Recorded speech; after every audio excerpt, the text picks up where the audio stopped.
Hi, I'm Joe. And I'm Allison. And this is Queer Cinema Catchup, the podcast where we talk about movies, television, and miscellaneous topics through a queer lens. And we do that because a long time ago, Joe and I were childhood neighbors, and we would make movies together in the backyard until I very sadly had to move away, and we lost nearly all contact. Ugh, radio silence. Until 2021, when I moved to Los Angeles and discovered that Joe needed a roommate and discovered that Joe was queer just like me. And today we have a very special episode because we have a guest. Yeah, I'm Haley. I was in the same MFA program as Allison. That's right. And I also moved out to That's right. LA, and I am also queer. Yes, we're all queer, and we are, well, the people on this side of the couch are writers. Sorry, Joe. To describe it, Haley and Allison are sitting on the opposite side of me on the couch. We both went to an MFA program, I guess like 3 years ago we graduated, which is like pretty shocking. Yeah, we started there like 5 years ago. That's disturbing. And we, got to experience all this like writing together, which I feel like was pretty cool, and got to see one another's plays get readings and things like that. And then of course we had to experience lockdown together as well. And I feel like Haley and our other queer classmates helped me kind of come out, because I remember, do you remember this? The very first day, me, Haley, and Peter were like walking to the train, and Henry, our wonderful friend, was like, so, just wondering, like, are either of you guys queer? And Haley was like, yeah. I was like, yeah. And then I was just like really quiet for a second. And then I was like, well, lately I've been thinking maybe I am, but I don't really know. Oh my gosh, I had no idea that this all transpired we were here. all like, me and Henry were like zooming in, like queer. Yes. And then queer, Henry, queer. my friends were so great. Well, we're so happy to have you here on the podcast. Next, we should discuss what movie we will talk about today. That's so true. So we actually saw this movie all together, and it's called National Anthem. Directed by Luke Gilford. Written by David Largman Murray, Kevin Best, and Luke Gilford. 3 men. 3 men wrote this movie. Too many men. Not allowed. I feel like when there are 3 people listed, unless they're like a writing team, but I do feel like that means there were lots of rewrites. Yeah, I think somebody was on the project, and then maybe Luke is a little bit of a stickler and hired somebody. Isn't that how it goes? They're not all writing together, right? Usually it's like a person's screenwriting it, and then somebody doesn't like it, they get replaced. Then I assume and there's like a certain, or then someone does like a final polish. Yeah. Or like, and there's some kind of rules about, because different people can touch it, but then like who gets the credit? There's like certain rules in place about how many pages did you write, or like what was the time for. I don't know those rules, but I feel like that like you could be cut out of the credit, which would be unfortunate, even if you are still getting paid. So did we talk about, you both met in Chicago at Northwestern? Yeah. Did you both talk that you're going into screenwriting? So in our program, it's writing for the screen and stage. So it was a script writing, TV writing, and playwriting program.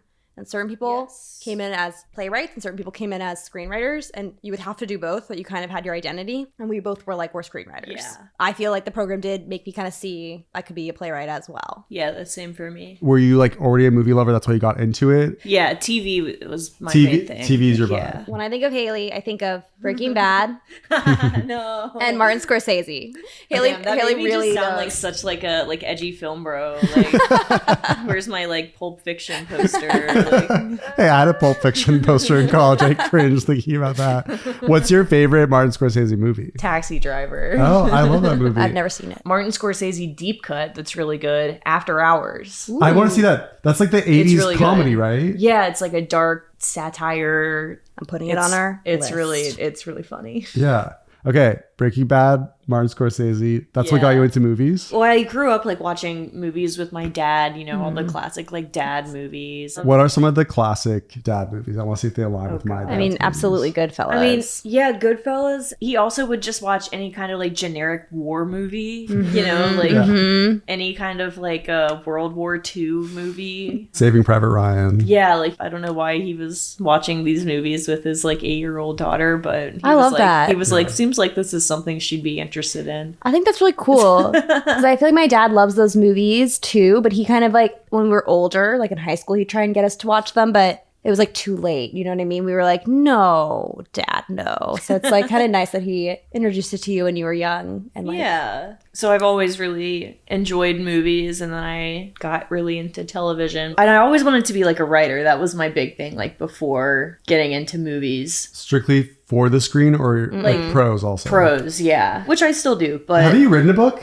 Yes. I'm editing it right now, though. First draft is done. That's awesome. Yeah, so then like I watched Breaking Bad my senior year of high school, and it was literally a life-changing experience for me because I didn't know that you could make TV like that. It was like different from, the procedurals that I grew up watching. Yeah, then that became my mission. The passion, the dream, and now we're all in LA. Okay, this movie's very, how would you describe it?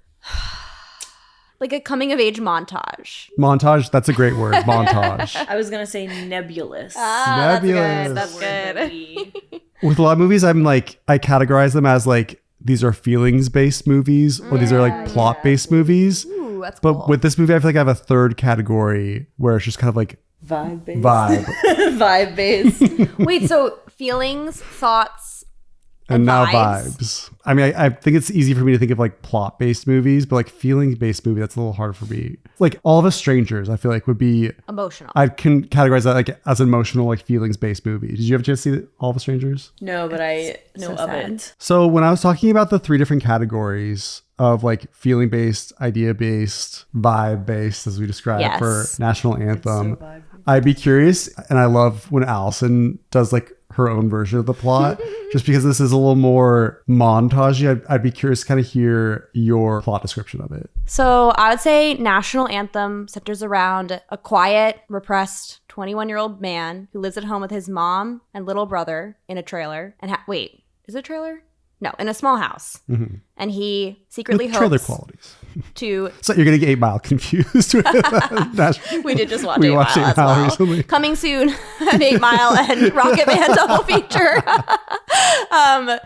Yes, and he is just focused on work because he really hopes to save up enough money to buy a trailer in order to go out on his own and explore the world, even though he feels a little bit guilty because his mom is an alcoholic and he's quite responsible for things at home. But then he finds a job opportunity on a queer farm mecca full of... called House of Splendor. Oh, yes, House of Splendor. Full of every queer person you could possibly imagine. Almost like you just closed your eyes and you're suddenly in WeHo and you're looking around, you're seeing even more. No, because I feel like it was like being at the club. You know what I'm saying? Like everybody was just... they were wearing like princess dresses. Yeah. And then the people were very cowboy. So it was both club meets cowboy. And he works really hard there to help do the farm work.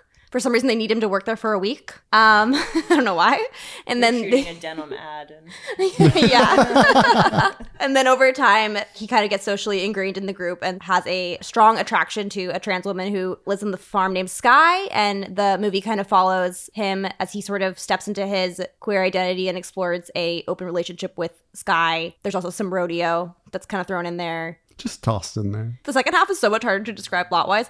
There's like some relationship drama, some mom drama, some internal struggle, but not really. More just and then a horse dies, and then he finally achieves his dream. He has to break it off with Sky because Sky is the kind of woman who she's a free spirit. She doesn't need Dylan, but she does need her other partner. She has a main partner. She needs him. And then they're in an open relationship. So Dylan learns to let that go and rather quickly. Not to use her as a means to discovering himself, and is able to get on the road in his new trailer with his supportive mom having burned through her homophobia very quickly as well.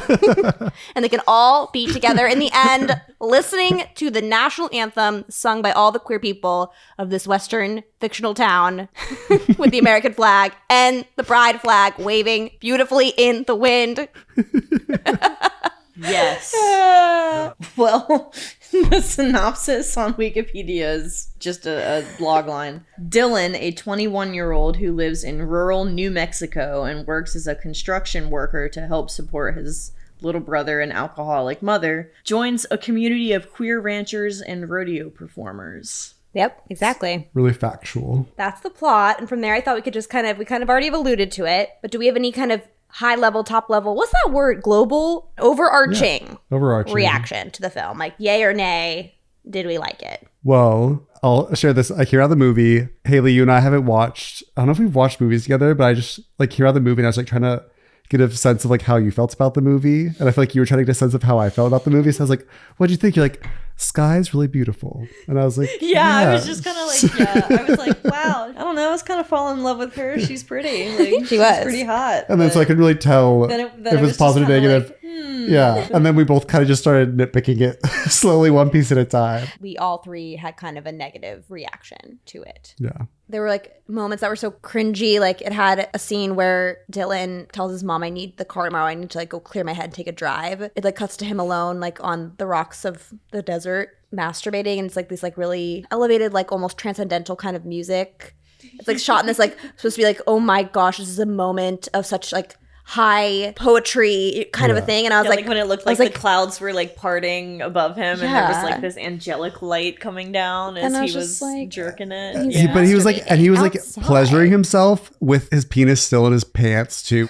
Yeah, which again like kind of ties in. Yes, yeah, it's like gotta make sure these jeans are in here. Look at these Levi's. Yeah. Oh yeah. Yeah, and then he was like thinking of the woman he had met, Sky from the ranch. He was like imagining her like on a horse, decked out in like an American flag outfit, showcasing her in a very like sexualized way, which not necessarily like anything wrong with that given the context of the scene, but like the whole movie was just every time they would cut to her, she just looked so like she was a hot person and that was like the main emphasis, but it was kind of felt like it was like a stand-in for something deeper. Oh yeah. So we kind of all agreed that we have this sort of negative opinion of it for various reasons, which maybe I kind of gave my little example. If anybody else wants to, they can. It was like very like style over substance. Like they were like very beautifully composed shots that like lingered on it for a long time. But I just kind of felt like the actors, and am I getting too precise? No, please. We say like it's the editor's job to like protect actors because they'll like give you a lot and then you're responsible to work with the director to only show what's necessary. And I just feel, I don't know if like Luke edited this movie, but it just kind of felt like they just showed too much, especially of Sky. It's like we lingered on so many shots being like, look how beautiful and seductive she is. It was like, you need to like pull back a little bit. We're seeing way too much. And I just felt like performance wise too, with like the main actor too. It's like, I just felt like we were lingering way too much. I think it's like really came down to like the pacing and editing wise. They kind of need to tighten some stuff up. I remember you saying too after the movie that you felt like they had their script and they didn't get enough coverage or like they missed certain things. And we were talking about like scenes like where there was some really weird, things were missing. Specifically some shots where you have like your establishing shot, like the wide shot showing like all the characters, the setting that they're in.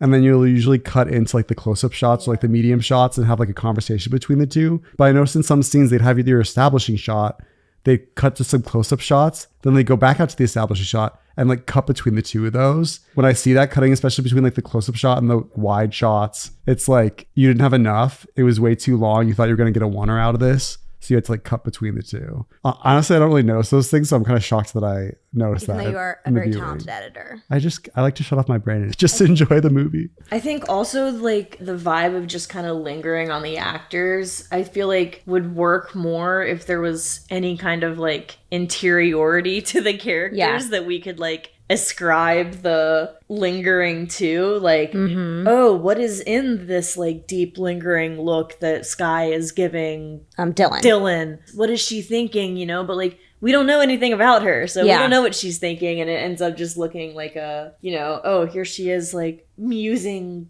smizing, you know, just like looking out into the beautiful desert. You know, yeah, I'm with you guys, both of you. And what's just so interesting to me, and I feel like the whole movie, like there were parts where I was like laughing because it was making me cringe, but and I was really worried that people in the audience were going to not know that I was also queer and think I was like being, oh my god, this is so weird, you know what I mean? Instead of like just being like, this is cringy. Else in that audience had to. I hope so. Queer. But yeah, then the part that I find interesting, we have this consensus, but then the critical consensus is actually opposite of our response. So this movie premiered at South by Southwest, had an international premiere at the Toronto Film Festival. It has a 92% rating on Rotten Tomatoes, and the Rotten Tomatoes consensus blurb reads, a soulful exploration of sexual fluidity with a vivid Americana backdrop. National Anthem earns a salute. Oh. Isn't that weird? That's really weird. Salute. I'm like, how come? I don't know. It just makes me think like, I don't know. I'm like, I think a lot of people like Luke Gilford. They don't want to. I think so. I mean, I don't want to be a conspiracy theorist. So I'm like, what's going on? I think just like the film truly is just coasting on its queer joy aesthetic. Yeah. Right? That's a great aesthetic. Obviously, we want to see queer joy. But totally. Like, that does not a good movie make. I know. Yeah, I think that's such a smart way of phrasing it because, of course, we want queer movies. And this movie was so queer and so celebratory of all different kinds of queerness, which is awesome. But I just feel like beneath that, there was like nothing else there. No. And I'm like, I want more than just being queer plus a story about life, because that's what we all experience. I don't know. There was disconnect between the criticism and our reaction, but I think we're right. Agree. Another thing we didn't get was like what was going on with Dylan as a queer person. Was he like a straight guy who was like thrown off because he was attracted to someone who is trans? But they also kind of made it seem like he was someone who was also exploring his expression, like through the like wearing makeup and like trying drag and stuff. But it was like, I didn't know like what is his arc in entering this community? Like what is he learning about himself through it? Yeah. Can you say your line that you said on the car ride back? This was so genius. I was like, what is the shape of his queerness? It's like, yeah, what is it?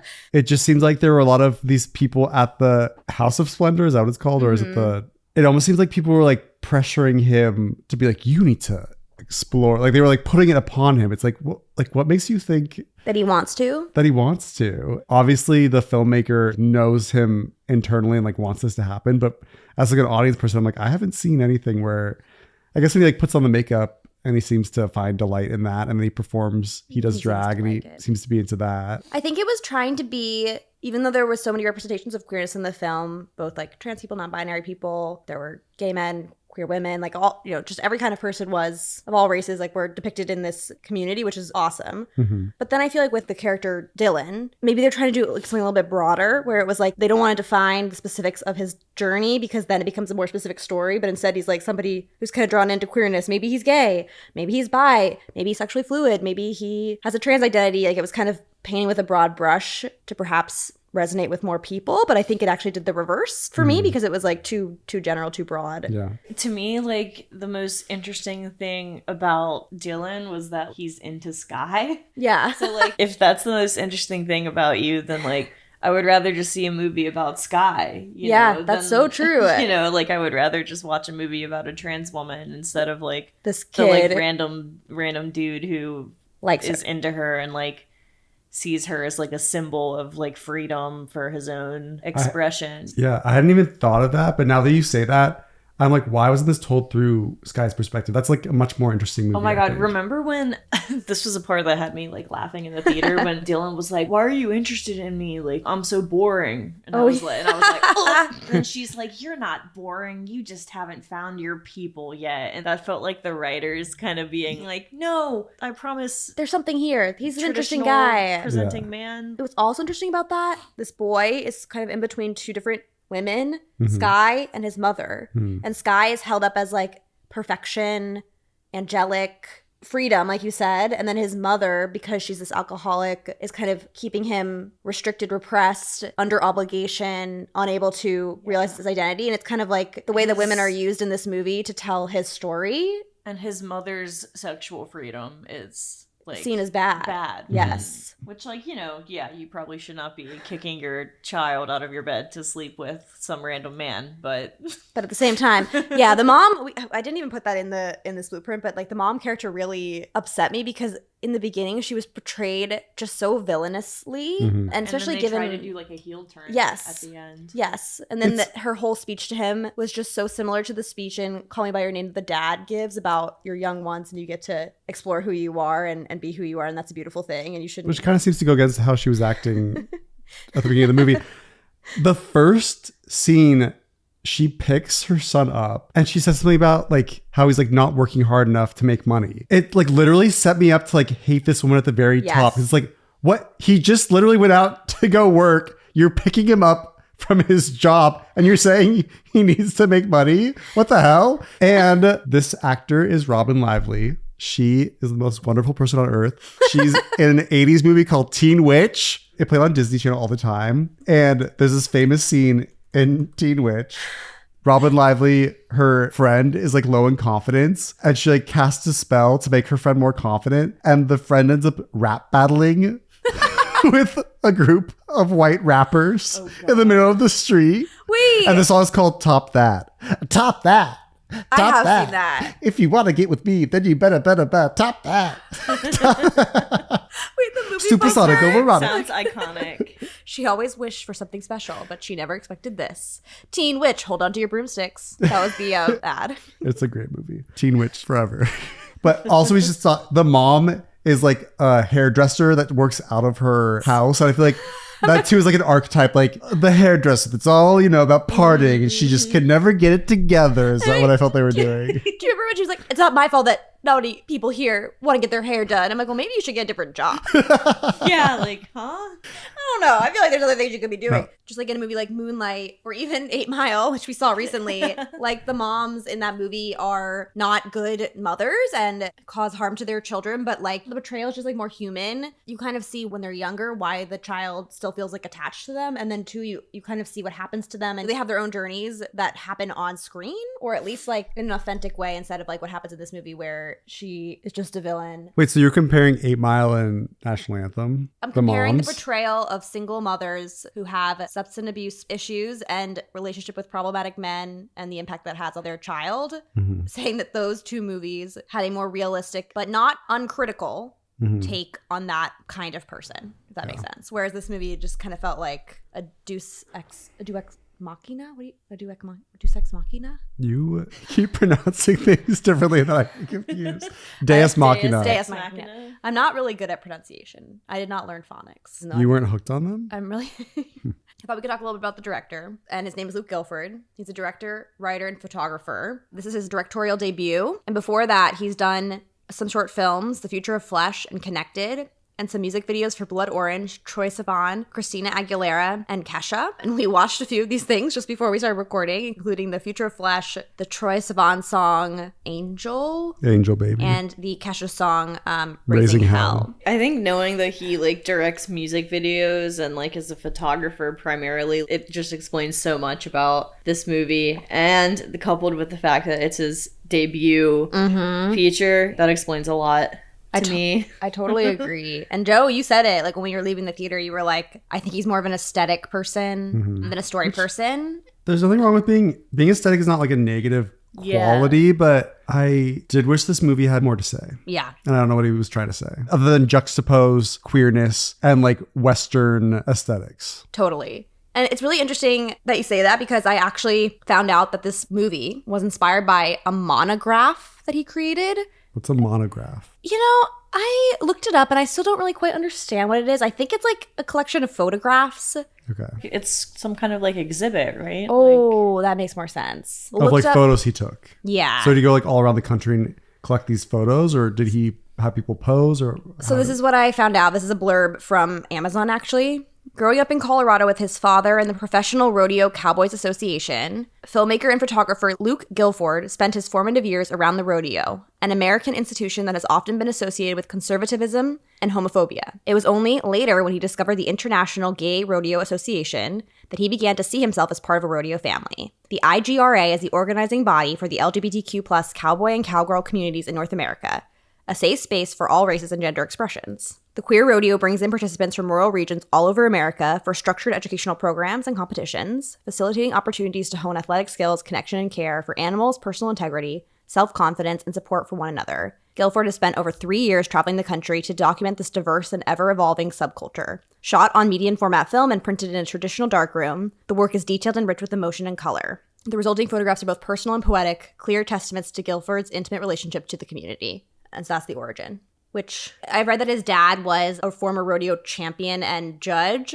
So did Luke grow up in like... He grew up in Colorado. His dad was involved. I don't know if he was doing it when he was young, but then he eventually became connected to this International Gay Rodeo Association as an adult. But yeah, I just thought it was interesting because the film, the dad is absent. He's not in the movie at all. And I just like wonder what it would have been like if he had written a movie with a character that maybe was a self-reflective piece, growing up with a father who was kind of leaning into this very masculine identity and world, and then finding out that there was a connection to the queer community too. Like that movie sounds really interesting to me and more personal and maybe resonant than what we got. Photography, it's a photo, and I feel like a viewer can like look at it and you can almost like extrapolate so much from... Yeah, the story is like implied. Yeah, it's implied. Whereas like a movie, yes, it's a bunch of images, but like there's like a responsibility to the filmmaker to like give you somewhat of a story to like grab that same emotion. Yeah. And so I just feel like I didn't have an emotional connection to National Anthem, honestly. Yeah. And like, same. I just feel like it lacked not only plot, but the bigger problem is it lacked the emotion of which to connect to anyone, which is why you feel so removed all this time. It's why when people say lines of dialogue, you start chuckling in the theater that you feel bad about it, but you like can't help to react that way because it's like, I'm not engaged with the story. I'm like looking at it askance. I'm looking at it, yeah. But yeah, that's why I do wonder, like, because they do so many things in the beginning to make him so sympathetic, Dylan. Like, oh, this poor kid, he has to work so hard. Oh, this poor kid, his mom's awful. This poor kid has to look after his little brother.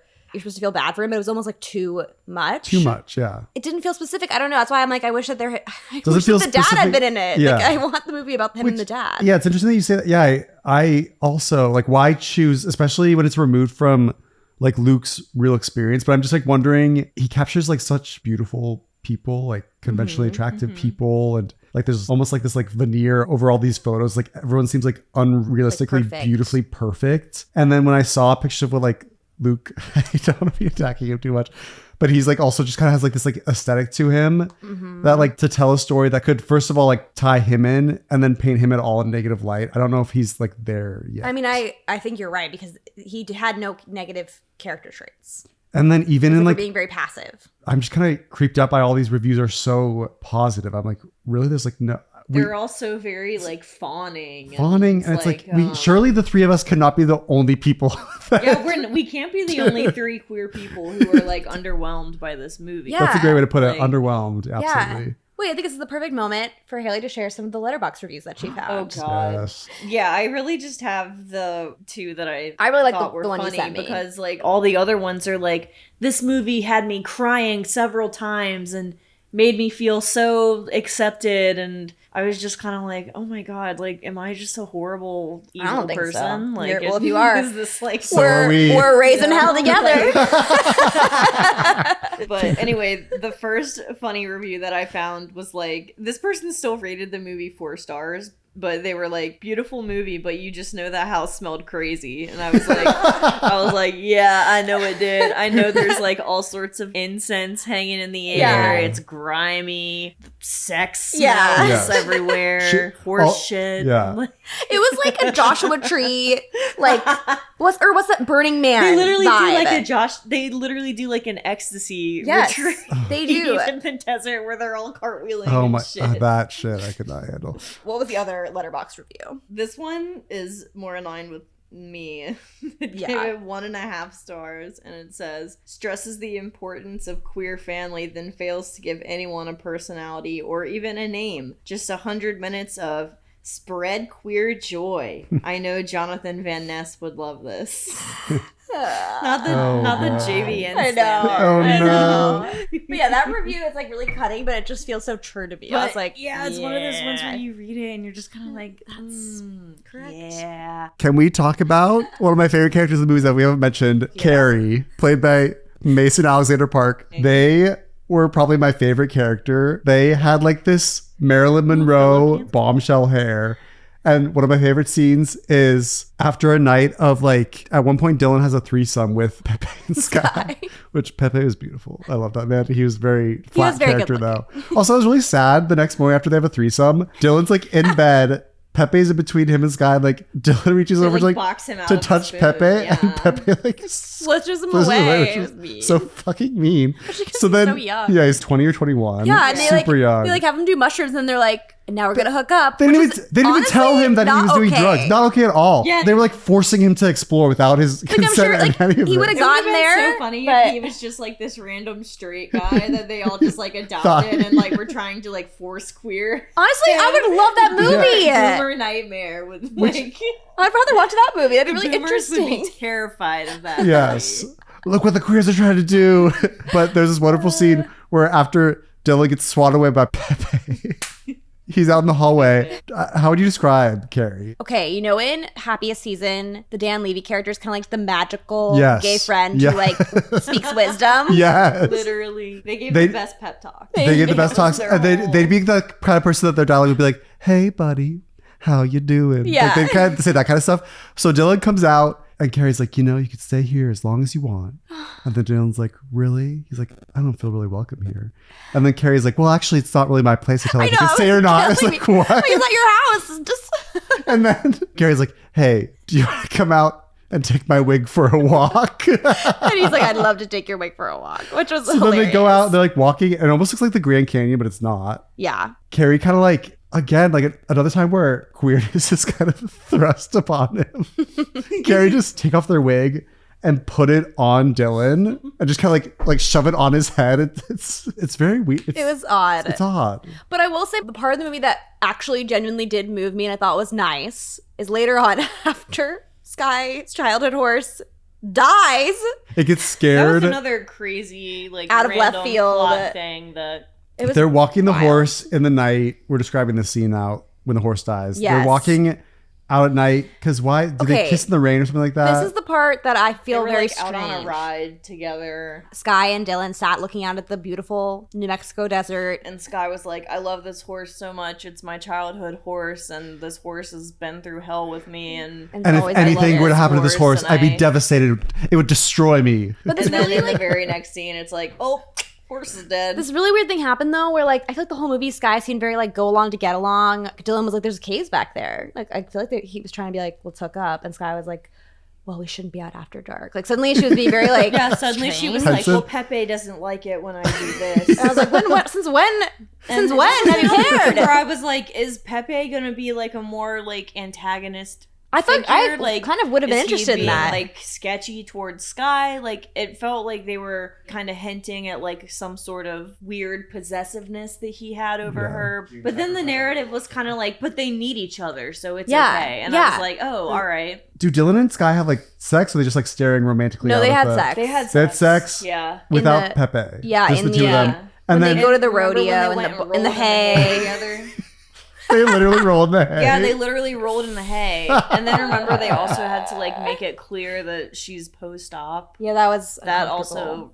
Oh, I missed that weird. detail. I just feel like not that it should matter, but like I just feel like her body was used so. And then also, yeah. Side note: when they do have the threesome, there was like a certain scene where like the men, their faces were visible. And hers was not, and she was in between the two of them. And I was very so what was it about that? Because it's like they come to House of Splendor, and one of the first things that Sky also, this is a personal thing, but I don't like mean flirting. I don't either. And I feel like Sky immediately is like, well, she's like the first thing she says to him. He's like trying to clean the horse, and she's like, he doesn't like men. That's what she says, and he's like, I thought that was funny. I fell in love with her immediately. But she's like, Pepe has a crush on you, but it's clear that she has a crush on him, and he has a crush on her. Yes, and then Dylan's like, I don't really feel the same way. Like, I know, like, he just kind of like mumbles his way. I feel like he was trying to give off like a James Dean cowboy vibe, like the silent cowboy. I guess so, yeah. Yeah, so it's immediately established like Pepe no, and it's like, oh, Sky, like he's really interested in Sky. But then they have the threesome, and then they like really focus in on him hooking up with Pepe. Him hooking up with Pepe, which is like, but this is also the first time that he's having an experience with Sky. So why was that? I don't know. It's again the like shape of queerness thing. It's like, what are you trying to figure out right now? Yeah. You know? We don't have to get so caught up on labels. It's not about that, but it's about like, it needs to be a specific journey. Like it can't just be everything and it's at like, once. And it's like this isn't real life. This is a story. Yeah. And we need answers. Yeah, you have the ability to like to shape like if it was about fluidity, I would have liked it to come to a place where he says, you know, like maybe he's like, I don't know what I am. And at the end he's like, I don't know what I am, and that's okay. That would have been like a beautiful story. But that's not what was going on. It's not what was going on. It kind of like felt like the story kept like trying to like dart in, dart away. Yeah, dart in, dart away. It's just like, whoa, I'm getting like whiplash on this. What's going on? But yes, to return to the horse dying. So basically it starts raining. There's thunder, and the horse gets scared away. Sky's like, "Oh, get the horse. You go find Pepe." So Dylan goes finds Pepe, and then they come back, and it's like, yes, it's very sad that an animal has died. It was awful. We're not laughing at this. It was literally like 5 minutes. It was 5 minutes had passed, and somehow the horse had been tangled in. It had tried to like run through a barbed wire fence, and was like already dead on the ground. But it was like dying. Or was dying in real time, which was very sad. That was one of the most like photographed. Like it's burned in my memory. The image of Sky beside the horse, like what I get kind of chills like thinking about, but it's just like the movie itself, the way it's like setting up these things. It's like it wasn't earned. It wasn't earned. They say. That's great. That's great. Yeah.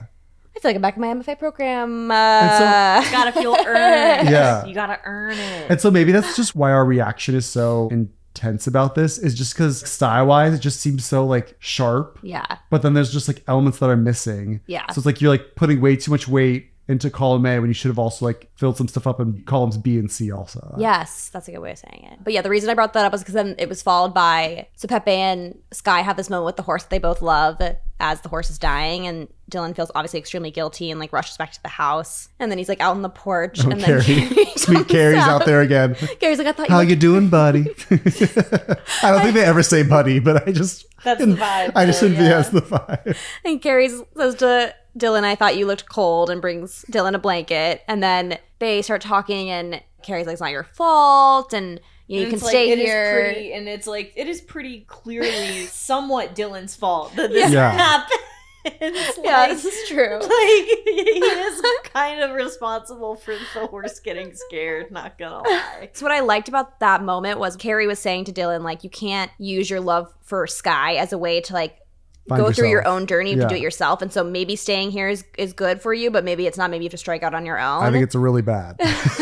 Personally, that he stays there. And then Dylan said something like, I don't belong. And then this is the part I really liked. I think Carrie said something like, no, you do belong. And you maybe want it to feel bigger than this, but all it is me telling you right now that you do belong. Yeah, I did. That was very powerful. I like that. Yeah. All right, what's next in the So next, we've alluded to it, we've hinted at it, the gay American cowboy. So in American culture, the cowboy is a symbol of the American man, the great Wild West, the Lone Ranger masculinity, but also there's been a lot of film and media that queers that image. I mean, most famously, we can obviously think of Brokeback Mountain, but there's also The Power of the Dog, and I was kind of interested in that, and I kind of wanted to like see if there was any like smarter people than me who've kind of like thought about that. Smarter people than you, Allison. I set that up so you could compliment me.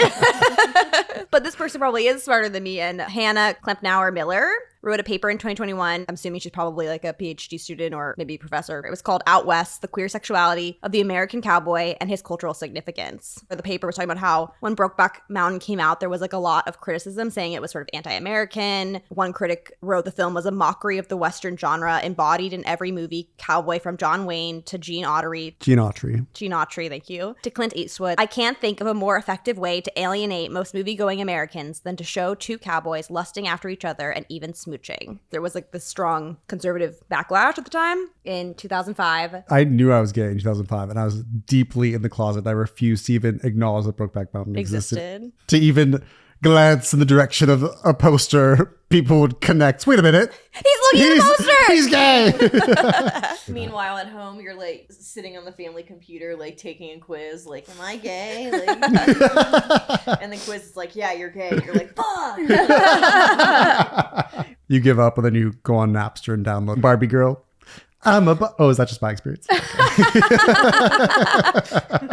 Anyway, this critic, Hannah Miller, goes on to talk about how the origin of the homoerotic or queer subtext for the American cowboy actually goes back to James Fenimore Cooper's series of novels, The Leatherstocking Tales. Anybody heard about this before? I think I had to learn about it in school a long time ago. Leather stockings. It's a series of 5 novels, and they were written in the 18th century. So. Leatherstocking sounds wildly uncomfortable. I mean, I would agree. It sounds very gay. I mean, people point to it as sort of a literary origin of the mythologized cowboy, but then secondary sources kind of point out that this myth is rooted in homoerotic relationships, a reflection of historical fact.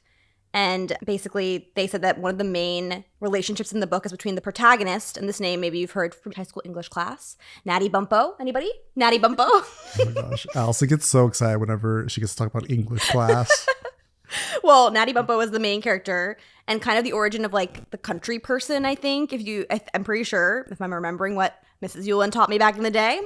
So the idea is that in this series of novels from the 18th century, the Leatherstocking Tales, there's a character, Natty Bumppo, who has a male friend. Over the course of the 5 books, they consistently reject women and ultimately come to share their entire lives with one another, even their beds. They adopt children together. And to kind of quote the article itself, theirs is, in no uncertain terms, a marriage, but one that is also radically different from heterosexual relationships of the time. Their bond does not presuppose gender-based dichotomies. And yeah, so I just kind of find it interesting. Like, there's this connection between this Lone Ranger, masculine, out on the range, cowboy, American myth, which is true of a cowboy, but also it's led to how when you're a cowboy, you are out there on your own, you have to rely on other cowboys, and how that kind of speaks to like this homoerotic connection or subtext. It kind of makes me think of the military too, where you're, I was gonna say that. you know, and so the most masculine things are so intimately tied to queerness too. I'm looking up the Leatherstocking Tales. Like the first one was published in 1827. Whoa. 1827 to 1841. Wait, are you sure? I saw 1700s. It says there's story dates and then there's publication I'm sorry. dates. Correction. It was written in the 19th century. I'm confused. It says story dates versus publication date. It probably means that the story takes place from 1740s to the 1804, but it was written in 1841. Okay. So I just want to clarify, I do know how centuries work. I was not saying the wrong thing, but anyway. So my next question, Gen Z's been wearing high socks. Or leather stockings, what's next? They're going to dip even more back into the archives? Haley, as a millennial. Let us know, Haley. Keep us updated. But yeah, so I feel like this movie like has all this Americana, like it's kind of tangentially connected to this queer reading of the cowboy. But yeah, we kept talking about like underneath it, there's really like nothing there. It didn't feel really like an authentic portrayal of what, I mean, I'm sure the rodeo part was authentic, and because I've never experienced like the International Gay Rodeo Association or really knew about them, I can't speak to how authentic that was, but there was just this like vibe. Like I was thinking about the scene in the store. So yeah, Dylan goes to the store. I don't remember. Oh, and then it's a giant hardware store basically. Yes, Big R hardware. There's one in the Midwest where my grandparents are from. Oh, that's why I bring lovely. it up. I was like, why are you telling me this? And so all the people from the ranch show up. They're like in the center of the store trying on like clothes, and they look like they've just come from the WeHo Club, which is, you know, maybe that's realistic. I don't know, but it felt a little strange. And then Dylan's kind of like drawn to them and like goes over, they're like putting wigs on him. And I'm like, wait, are we in the pride section of Target? Like, what's going on here? They're drinking and they're just like kind of like no one's like stopping them. Going through wagons. No one was even kind of like side-eyeing them with like hostility. They're just like, oh, that's unusual. Like, that's different. Yeah, which is like another thing where it's like, not saying I wanted to see them get hate crimed or anything, but it just felt weird. But it was kind of like Dylan's hurdles are like, they're all like so internal, but we don't know anything else about him. That's a great way to put it. I mean? I just feel like this movie, it wanted to say something about America, obviously. The amount of times we saw the American flag. It's called National Anthem. What was it saying? I mean, you have your assumptions of what America is. So I guess this is like supposed to be like a shocking revelation that queer people can embrace like Western Americana sensibilities. Exactly. But then it's like, I wanted to see this community that's so loud and queer in the context of the place that they are in. And I wanted to see the person in the store who's looking at them. Maybe it isn't a story about how there's hate or tension, but about how there could be a new understanding. Like I just wanted to see something, whether it was really negative or really positive, and kind of like bring us to a place of understanding of both the West and queerness and the people that live in the West who aren't queer. Aside from like the mom, we never get that. There's no one else. There's no one else getting that anywhere. So all this, they're all queer. And all this pressure is being applied to my sweet Robyn Lively's character to like be both the homophobe and then also and the accepting person. Yeah. It's so strange. It was a lot of That's so interesting. Yeah, one person. The West is such an expanse. You made this like world so small. It would have been really interesting if they had explored that more. Exactly. Even when they're out doing the rodeo, like out in public, like there were like no onlookers, and even in the hardware store there was like two people. It was like such a like quick minute, and then we're out in the parking lot where Sky doesn't have a phone. His number down on her arm. Which is this a good segue into? No, Pepe just has her phone. Yes. So there's probably a line that got cut where like Pepe always carries. He doesn't like me to text.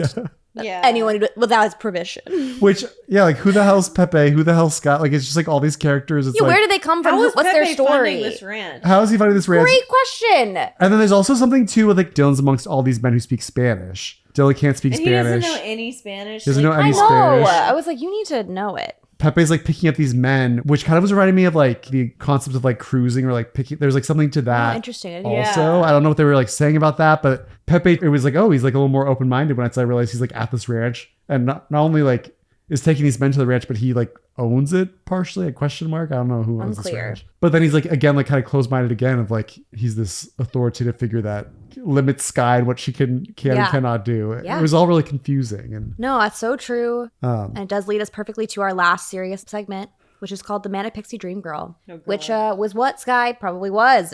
And just to quickly read the Wikipedia definition of a Manic Pixie Dream Girl: a stock character type in fiction, usually depicted as a young woman with eccentric personality quirks who serves as romantic interest for a male protagonist. The term was coined by film critic Nathan Rabin after observing Kirsten Dunst's character in Elizabethtown, also came out in 2005. But I like your little editorializing on Nathan Rabin. Surprised it was a man. Yes. I was very surprised to find that it was coined by a man. What do you mean? That a man watched the movie and was like, that's a manic pixie dream girl. Like, that came up with the concept. Like the Bechdel test created by a woman. You know what I'm saying? But I'm not surprised so much because if you were saying how insulting the term manic pixie dream girl is. I guess no, what I was saying to you is I found quotes from women who have been said Labeled. they've portrayed a manic pixie dream girl, and I think their response is interesting.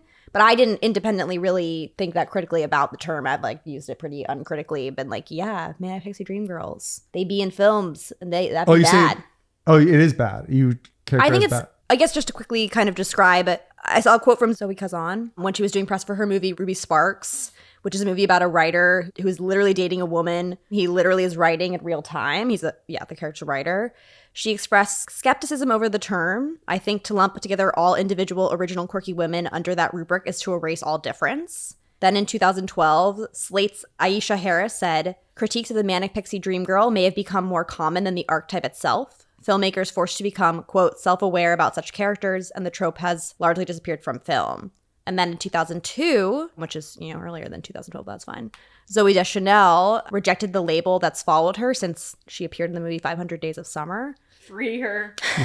Free Zoe. Free her from saying, I don't feel it's accurate. I'm not a girl. I'm a woman. It doesn't hurt my feelings, but it's a way of making a woman one-dimensional, and I'm not one-dimensional. See, that's what and maybe I like had heard that Zooey Deschanel quote before, because when I hear manic pixie dream girl, it's like, oh, this is a one-dimensional character that you haven't fleshed out. And her only responsibility is to help the man understand himself. Yes. Yeah, and then once that's over, she is gone. Disappears and serves no more function. Yeah. I think it's like a real thing to criticize, but I guess what these other people are trying to point out is like maybe the term has become overused, and it's also a way of being kind of reductive toward female characters. I can't really think of an example though. Like I feel like when I see a manic pixie dream girl, I know it's a manic pixie dream girl, and I'm like kind of rolling my eyes. So we have Kirsten Dunst, Zooey Deschanel. I feel like Zoe for me one is of the biggest ones. Is the biggest one for me. Okay, Natalie Portman in the Zach Braff movie. Oh, that one. Garden State. Garden State. That's a big one. There's a lot. It's everywhere pretty much. Yeah. And I feel like there's like Eternal Sunshine. Yes, but that one does a good job. Good one because it's who's like the manic pixie in Kate Winslet. Well, the film is about deconstructing that whole archetype. Exactly. That's really which is really cool. She literally says like, I'm not a concept. Like I'm not here to make you whole. I'm just a person. Yeah, I'm just a girl. Exactly. And John Green's book and the movie Looking for Alaska is about that too. God. I mean, it's kind of like a little slingshotted back to 2014 Tumblr with that one.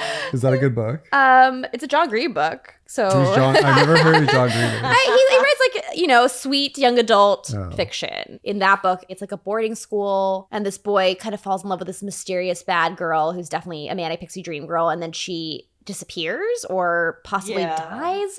She has all these like mental health issues, and it's like, oh my god, this like ethereal, mysterious girl who I'll never be able to understand because she's like this concept elusive. I think he did it intentionally with the manic pixie dream girl in mind. It was kind of about this boy learning to see her as a person instead of an idea. Of course, it's still about a boy learning something via a woman. Regardless, I do think Skye in this movie was a manic pixie dream girl. And she was a manic, but she was a dream girl that was one-dimensional and not given her own story. She was like an oddly seductive.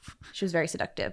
Yeah. Pixie dream girl in like a way that, again, it's like the editing. They just needed to like remove some of it. It was just too much. It was way too much. And I find that like interesting because we need more stories that feature trans actors and trans stories. Like that's so important and not done enough in art storytelling. But it's kind of like, okay, you create this substantial, like there's a lot of dialogue for this person. There's a lot of screen time, but like the main function is sexual, and it just kind of makes me feel sad. I don't know what the answer is because like, I guess it's part of being a woman to be sexualized, but I'm just like, it's like there's not enough stories about trans women, and then this seems like a good thing, and it's such an interesting role. Yeah, which is why it's so disappointing that they couldn't give Skye more. They couldn't give the actor, especially like what an opportunity for the actor, and then they're giving like the script just isn't strong, just not strong enough, and then just like the amount. And then what are you supposed to like glamour shots? And I'd be so curious, like what was the director telling the Skye like who your character like hot is. lady?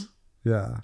Yeah, and like this movie was like 100 minutes long. There's no way that script was 100 pages. No. That script is like 50 70. pages.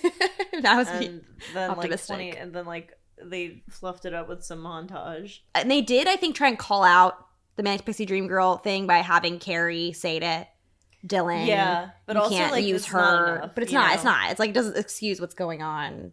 And then we get to like the rodeo near the end of the movie, and like Dylan's gone through this whole heartbreak of which I don't quite understand. Mm-hmm. Like why he feels so strongly. Like again, it's like in real life, yeah, like people internalize things and they don't communicate how they really feel, and then they give like a surprising reaction. But there's a movie where like you have control over every element, and you can show us Dylan alone in a room to help us better understand of how he's like feeling. I actually did not feel. I don't even know if he quite liked Skye until or just thought she was she was attractive until like Carrie had that heart to heart with him. I was like, oh, he's supposed to be devastated by this. Yeah. So then he goes through this whole like devastation process, and like Skye's like has Pepe, and they needed each other, and they can't live without each other. And then we're like at the rodeo again. The Dylan national sees anthem is being the sung. national anthem's being sung with only the pride flag in the background. No, it's like only the pride flag. only the pride flag. Gosh. And brother. I just like I probably cringed the most I was at that like, moment. We were all cringing. No. So cringy. No, it was like embarrassing. It was Just embarrassing. hearing Yeah. that, like hearing the opening words of the national You're like, anthem and just being like, no. dear God. And I'm And like, that person was a great singer. Yeah. great singer, great performance, but it's just like shade to this person. within the context of this movie, I'm just like, no. But they were just kind of like, you know what would really be great is if we cap our movie the national whole anthem. national- With someone singing the national Yeah. anthem. They won't ever see that one Yeah. coming. Wait a minute, the name of this movie is National Anthem. What if they sing the national anthem at the end? Shit. That happens, and then like Dylan, is he with his mom and Yes. brother? Yes. Yeah. Also, we didn't specifically discuss the time that like they're at the rodeo the first time, and Dylan has his brother with him, and his brother like wears makeup and a dress, comes home. Which made no sense. Made no sense because literally he comes home one night, Dylan. He's wearing eye makeup and he's like telling his little brother he's still awake. I gotta take this off. Mom can't see me in this. Yeah. And then he brings his little brother home in a dress and The doesn't think to following- himself, another time, let's yeah. change him back into his clothes before we get home to mom. And this is another And time. also, like, I mean, like, his mom would not be okay with even just, like, seeing these queer people. Yeah, Yeah. That's the vibe that I got. Yeah. 100%. So she it comes- was just- She let her, I mean, I guess she's an absent mother. Yeah. She like, didn't know her son took the other son, but whatever. So this is where we talk about like a problem in coverage again. I think there's a really big problem of coverage here. Not only like an emotionally understanding Robyn Lively's character, but also like Robyn comes out and there was like this suspense, like, oh, like when are we gonna see the moment where Robyn realizes that her little boy's wearing a dress? Yeah. But it's like she like comes out and she's like somehow already, it's all in close-ups. She already says like through dialogue, like, how can my son be wearing a dress? Like, oh, like you already we saw missed it. Like the we missed the moment of moment reaction of or reaction. So I just like that was really interesting. Again, it's all shot in close-up. It's like, you like don't know where you are in the scene. So it's just like, I don't know. It's like really strange. So she like, so there's like, oh, so this mom's like kind of homophobic or at least transphobic. But then at the end has like totally like, she was like drunk in this scene. She steals like partially some of Dylan's money so he can't get his RV. It's like, well, a lot's happening right now. But then at the end, she's like at this rodeo with her two sons and seems to just be fine and really accepting of everything. Yeah. And it just was kind of like jarring. And then Dylan sees Skye and Pepe. And I'm just like I'm just like, no, please, I don't want to see. I don't emotionally believe any of this. It was such a like cringy, awkward last I'm so glad to emotional see you. interaction that like, you know, in a better movie, it would have been like devastating. It would have been devastating, see these yeah. people who like loved each other so much, like have like nothing to say to each other. But like in this movie, it was just kind of like, yeah. All right. Damn, sucks that I got your horse killed. See ya. Yeah. Okay, and it leads to this scene. The last shot of the movie is a ripoff of Call Me By Your Name. It's literally Oh my God. a close-up on Dylan, staring off at Skye, almost crying, and then kind of smiling like, I'm devastated, but I'm so fortunate that I get to experience these feelings, which is exactly what happens at the end of Call Me By Your Name. Yeah. Famously. And so that really annoyed me, and it made me think, like, this movie's about a Is this at the rodeo? Yes, it's the very last shot. He's standing in the, like, you know, headlights of the stadium. They're on, like, a field or something. So we have a Manic Pixie Dream Girl. Do you have a coin? Exactly. Maybe a new coin that you could come up with, Dylan? This scene made me think about it. I was like, what's going on here? Why is this image repeated? Manic Pixie Dream Girls. Is there another kind of thing out there that could be applied to a certain kind of male character represented by Dylan, and maybe even Timothée Chalamet's character in Calling by Your Name? And I decided that there is, and it is called... Even every character that Timothée Chalamet plays. Yes! Except maybe Paul Atreides. No, lump him in with this too. Paul, you hear us? You are this too. Okay. And it is the shy, soulful, tortured twink. The TSSTT. There's like this kind of like fake deepness of like, it kind of takes you back to the masturbation scene of like this like beautiful young boy who doesn't do anything wrong, who's full of longing, who's just tortured by his life. I don't know. And to make him, that's so interesting because imagine like making Zooey Deschanel the main character of 500 Days of Summer. Yeah. But then like not give her any personality. Then we have to like watch her on screen this whole time without getting any insight to what she's actually thinking. Yeah, that's so interesting. So we're like watching. We have this shy, soulful, tortured twink who's our new Manic Pixie Dream Girl, who's the star of this movie. That's going to create a lot of problems. It's going to be a really boring experience. And maybe a lot of people don't know how to feel about this. So they write really positive reviews because they're not confident in their feelings. That's so interesting. Yeah, it's like if the Manic Pixie Dream Girl is full of quirks, the shy, soulful, tortured twink has no quirks. It's flat, has little to say. We don't know what he's thinking. One of their quirks is that they're afraid they're too boring. which can be an interesting story. But they got to be actually not boring, you know? Not boring, yeah. Yeah, like they get a hobby, you know? Get a goddamn hobby. Give that twink a hobby. Go ride that bull in the rodeo like you did in that one scene. Oh yeah, that was interesting. I know, I thought that was going to be like the beginning of his he was going to start like a rodeo journey or something, and that was going to be his like step into the queer community, and maybe it would even like draw Sky's eye away from Pepe to see him riding this bull better. You know, I don't know. Like they kind of set that up. Places it could have gone, and it didn't go anywhere. They totally set that up because they had Pepe go first, and he fell immediately. And he fucked up, and then they had Dylan do it next, and then it was like he fell, and they like cut to black. He fucked up after, and then just immediately ran away. Yeah, and never tried it again. And I was like, oh, okay. They didn't explore. They did not masculinity. Yeah, not really. They really just focused on the flatness of the shy, soulful, tortured twink. You heard it here first. There's a new Manic Pixie Dream Girl on the scene, and it is the Manic shy, Pixie soulful, Dream Girl has twink. transitioned. She is now the final form. The shy, soulful, tortured twink. Also, we didn't talk about a really funny part where they go to like a drag show. Yeah. What's also interesting is there's a drag queen there, and she's like, she turns to Dylan. Oh, yeah. She turns to Dylan like Dylan's doing drag. Like Dylan's like has like makeup, like a full outfit on, and the drag queen like looks at Dylan and was like, "You're beautiful, but don't come to Brooklyn." And it's like, well, what are you doing here? Yeah.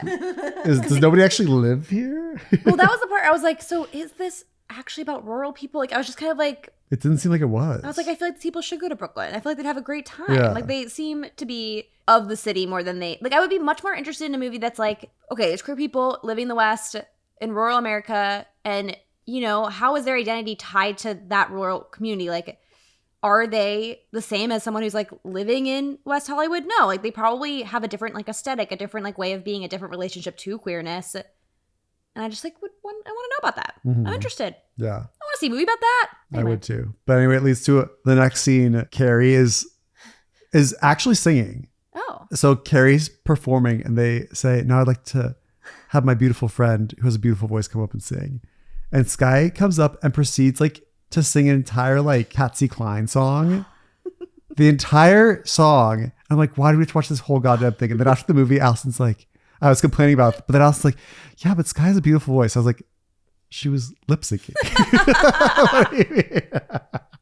Very well. Doing it very well, I might add. I mean, I don't know. I was like, I don't really need the full song. No, I didn't want that. And I just like wasn't absorbed like into this or entranced. Like it's supposed to be like the moment where Dylan's just like entranced by Sky. It's like he was already entranced. He's already entranced. This is over. This is redundant. He saw her riding a horse one time and immediately had like a full like jerking it fantasy in his head once he saw her on a horse. He's like, can't wait to get home and jerk off in my denim jeans. I'm gonna have to borrow my mom's truck. Why does he feel like he can't jerk off in the shower or something? I know. Isn't that what people with penises do? Like, he needs a beautiful background when he masturbates. Yeah. It's the one. It's a holy experience. It's his one little silly quirk.